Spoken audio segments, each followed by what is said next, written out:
Authority ने भी कि टेक्निकल टीम्स अफेक्टेड एरियाज में भेज दी गई हैं और डैमेज असेसमेंट तथा रिस्टोरेशन का काम शुरू कर दिया गया है। हालांकि अथॉरिटीज का कहना है कि नुकसान अभी पूरी उसकी तस्वीर सामने हम्म। नहीं आई है। उसका हम्म। पूरा जायजा अभी लेना बाकी है। हम्म। और सबसे बड़ी समस्या अभी जो लोगों की है वो है डाउनस्ट्रीम एरियाज की और वहां पे रह रहे लोगों की, क्योंकि नेपाल के डिपार्टमेंट ऑफ हाइड्रोलॉजी और मीटोलॉजी ने रसुआ और नोवाकोट के साथ साथ दादिंग और चितवान के लोगों हम्म। को भी सतर्क रहने को कहा है। और फ्लड बिल्कुल प्रगति, फोरकास्टिंग जो डिवीजन तस्वीरें के हम लगातार अपने दर्शकों तक पहुंचा रहे हैं, उन तस्वीरों को देखकर हमारे दर्शक ये भली भांति समझ सकते हैं कि ये तेज प्रवाह जब आगे बढ़ा होगा तो अपने रास्ते में पड़ने वाले हर एक इंफ्रास्ट्रक्चर को तबाह करता हुआ आगे बढ़ रहा होगा। क्योंकि आप देखिए, एक बड़ा टावर जो है वो मोबाइल टावर है या फिर फ्रिक्वेंसी टावर है, वो टावर जब इस पानी की जद में आया तो ये कई फीट ऊंचा टावर चंद सेकंड में उखड़कर इस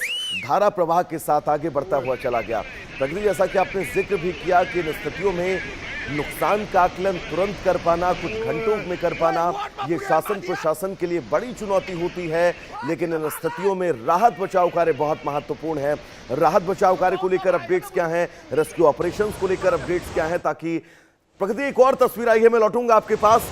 ये तस्वीर आप देखकर यह अंदाजा लगा सकते हैं कि तिब्बत में जब ग्लेशियर फटा और उसके बाद नेपाल में पानी की बड़ी धारा, पानी का तेज प्रवाह नेपाल के शहरों, नेपाल के इन तमाम रिहायशी इलाकों में दस्तक देता है, उसके बाद हालात कैसे हैं ये तस्वीर आपको परेशान कर सकती है। क्योंकि 2-2, 3-3 मंजिला घर इन इलाकों में मौजूद लोगों के साथ बहते हुए नजर आ रहे हैं। और ये एरियल व्यू, इस एरियल व्यू के जरिए आप समझिए कि उन स्थितियों में, उन इलाकों में हालात कैसे हैं। 2-2, 3-3 मंजिला मकान इस फ्लड के साथ, इस पानी के जलजले के साथ बहते हुए नजर आ रहे हैं। ये बहुत बड़ी खबर और बहुत बड़ा नुकसान नेपाल के लिए है। एक तरफ आप 2015 का वो काठमांडू में आया भूकंप याद करिए, जिसने नेपाल की कमर तोड़कर रख दी थी, नेपाल की आर्थिक रीढ़ को सीधे तौर पर डैमेज किया था।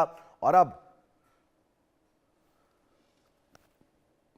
तिब्बत में ये ग्लेशियर। हमारे साथ अनिल जी जुड़े हुए हैं, आपदा विशेषज्ञ हैं। सर, बहुत स्वागत है इंडिया न्यूज पर। ये तस्वीरें नेपाल से आ रही, परेशान जी। करने वाली हैं। एक बार इन तस्वीरों को देखकर आप ये आकलन करिए कि नेपाल की स्थितियां कितनी भयानक हो सकती है, हमारे दर्शकों को समझाइएगा। देखिए, ये जो घटना है थोड़ी काफी अप्रत्याशित घटना है। हम्म।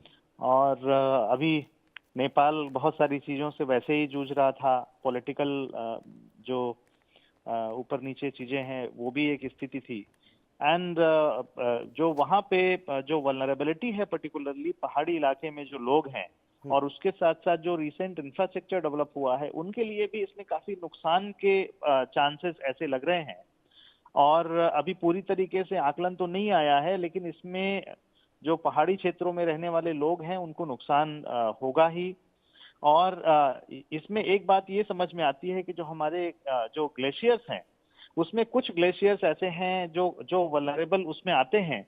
लेकिन स्थिति ये होती है कि उनको उनको जानने के बाद भी हम कुछ कर नहीं सकते हैं, क्योंकि उनको जो एड्रेस करने के तरीके हैं उसमें हम मतलब प्रिपेयर्डनेस की बात तो हो सकती है, लेकिन अगर वो ग्लेशियर फट गया तो उसका जो जो नुकसान होता है उसमें समय बहुत कम लगता है।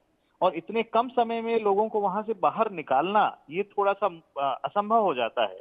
इस वजह से ये नुकसान की स्थिति बनती है। और ये जो अभी की घटना है ये काफी नुकसानदेह है पहाड़ी क्षेत्रों के लिए। और इस तरह के और भी कई ग्लेशियर्स हैं जो खतरे वाले माने जाते हैं। तो एक ये बहुत बड़ी खतरे की घंटी है, क्योंकि इस साल जिस तरह से बारिश अभी और भी बताई जा रही है कि बारिश होने की संभावना है। तो देखते हैं कि कैसा होता है। बट ये एक काफी काफी मतलब एक डरा देने वाली बात है। क्योंकि बिल्कुल सर, जो हम तस्वीरें लगातार अपने दर्शकों तक पहुंचा रहे हैं, उन तस्वीरों के जरिए समझा जा सकता है 2-2, 3-3 मंजिला सर इमारतें ऐसी हैं जो इस पानी की जद में आ गई हैं और पूरा का पूरा ये कस्बा बहता हुआ नजर आ रहा है। एरियल व्यू के जरिए भी हम दर्शकों को अपने तस्वीर दिखा रहे हैं सर कि कैसे इन स्थितियों के बीच हालात बिगड़ते जा रहे हैं। इस बीच एक और बड़ी खबर आपको बता दें, नेपाल में आई बाढ़ से भारी तबाही मची है। प्रधानमंत्री बालेंद्र शाह ने इमरजेंसी बैठक बुलाई है। प्रभावित क्षेत्रों के अधिकारियों से संपर्क किया जा रहा है। हर पल की मॉनिटरिंग खुद प्रधानमंत्री बालेंद्र शाह करते हुए नजर आ रहे हैं। तो यानी कि नेपाल के अंदर आई ये तबाही, और इन तबाही की तस्वीरों के बीच आप हालात समझिए कितने मुश्किलों भरे हैं नेपाल के अंदर, क्योंकि बाढ़ में 1000 से ज्यादा लोगों के बहने की खबरें हैं। लेकिन इन तस्वीरों को देखकर आप ये अंदाजा लगा सकते हैं, इस पानी के तेज प्रवाह को देखकर आप अंदाजा लगा सकते हैं कि आंकड़ा बहुत ज्यादा बढ़ सकता है। और यही बड़ी खबर इस बीच नेपाल को परेशान कर रही है। नेपाल के प्रधानमंत्री ने इस पूरे मामले पर लगातार इन तमाम प्रभावित इलाकों के सरकारी मशीनरी को पूरी तरह से अलर्ट कर दिया है और पल पल पर नजर रखी जा रही है कि हालात कैसे हैं, सिचुएशंस कैसी हैं और अब इस प्राकृतिक आपदा से कैसे निपटा जाए, कैसे बचा जाए। प्रधानमंत्री बालेंद्र शाह ने प्रभावित क्षेत्रों के अधिकारियों से संपर्क शुरू कर दिया है। कितना नुकसान हुआ है, किन किन इलाकों में सबसे ज्यादा प्रभाव पड़ा है, क्या स्थितियां हैं, कैसे राहत बचाव किया जाए, लोगों को कैसे रेस्क्यू किया जाए। नेपाल के सामने बहुत बड़ी परीक्षा, और अगर मैं आपसे कहूं कि बालेंद्र शाह के सामने ये बहुत बड़ी चुनौती के रूप में आपदा आई है, तो शायद ये गलत नहीं होगा, क्योंकि प्रधानमंत्री बालेंद्र शाह जिनके कंधे पर अब ये बड़ी जिम्मेदारी है कि अपने देश को इस आपदा से निकालें, जो आपदा नेपाल के कई जिलों तक दस्तक दे चुकी है, कई कस्बों को निगल चुकी है, कई गांवों का एक एक सबूत मिटा चुकी है। ये स्थितियां इस वक्त नेपाल के अंदर है। रेस्क्यू ऑपरेशन बहुत तेज है। प्रधानमंत्री बालेंद्र शाह ने इमरजेंसी बैठक बुलाई है और ये एक एक तस्वीर, जिन तस्वीरों को देखकर आप इन हालातों का, इन सिचुएशंस का अंदाजा लगा सकते हैं कि नेपाल के अंदर इस भीषण त्रासदी, इस तबाही, इस जलजले के बाद हालात कैसे हैं। हाइड्रो पावर प्रोजेक्ट ही सिर्फ तबाह नहीं हुआ है, नेपाल के कई गांव उजड़ गए हैं, नेपाल के कई कस्बे इस पानी के तेज बहाव में बह चुके हैं। और जो आंकड़ा 1000 लोगों के गायब होने का है, ये बड़े अफसोस के साथ कहना पड़ रहा है कि आंकड़ा बहुत ज्यादा बढ़ सकता है, क्योंकि लोगों को संभलने तक का मौका नहीं मिला। अगर आप इन सभी वीडियोस की आवाज को बहुत ध्यान से सुनेंगे, तब आपको पता लग जाएगा कि इस बस्ती में लोग मौजूद थे, लोग अपने घरों के अंदर थे, लोग अपने आंगन में थे, लोग अपनी गलियों में थे, लोग इन कस्बों की सड़कों पर थे। सामान्य जनजीवन चल रहा था, लेकिन इस सामान्य जनजीवन के बीच एक ऐसे प्रलय ने दस्तक दी है, जो प्रलय इन तमाम लोगों को अपने साथ बहा कर लेकर चला गया। हालांकि स्थितियां, हालात कैसे हैं, ये बहुत महत्वपूर्ण है। तिब्बत में ग्लेशियर फटने से पानी का एक बहुत बड़ा सैलाब नेपाल की नदियों में दस्तक देता है, और न सिर्फ दस्तक देता है, अपने दिशा में पड़ने वाले उन तमाम चीजों को बहा कर ले जाता है जो भी उसके रास्ते में आई हैं। बाढ़ से आपको बता दें, कई ऐसी सड़कें हैं जो पूरी तरह से गायब हो चुकी हैं। रासुआ जिले में बहुत भारी तबाही देखी गई है। भोटे कोशी नदी में अचानक बाढ़ आई है, दर्जनों बस्तियां बाढ़ में बह चुकी हैं, हजारों लोगों के बहने की आशंका है। बाढ़ से सड़कें, पुल सब कुछ क्षतिग्रस्त हो चुके हैं। नेपाली सेना अब राहत बचाव में उतर चुकी है। त्रिशूली नदी में भी हाई अलर्ट है। बाढ़ अब दाधिंग तक पहुंच चुकी है, यानी कि नेपाल के मिड क्षेत्र तक ये बाढ़ पहुंचने वाली है।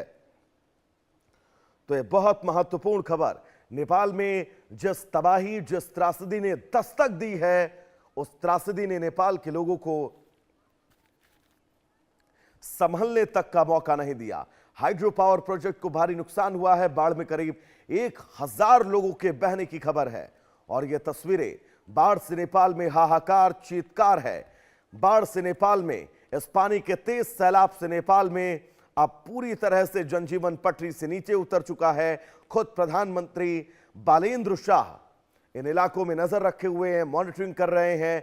केंद्रीय बैठक बुलाई गई है, आपातकाल बैठक बुलाई गई है, और इस बैठक के जरिए रेस्क्यू ऑपरेशन को लेकर यह स्थितियां तय की जाएंगी कि जल्द से जल्द कैसे मदद पहुंचाई जाए। और नेपाल के लिए सबसे महत्वपूर्ण यह है कि नेपाल की नजर इस त्रासदी, इस आपदा के बीच सबसे ज्यादा अपने पड़ोसी देशों पर होगी।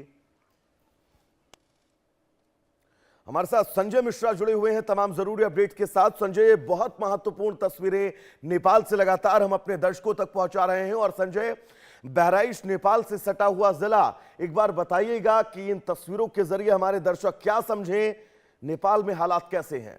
संजय।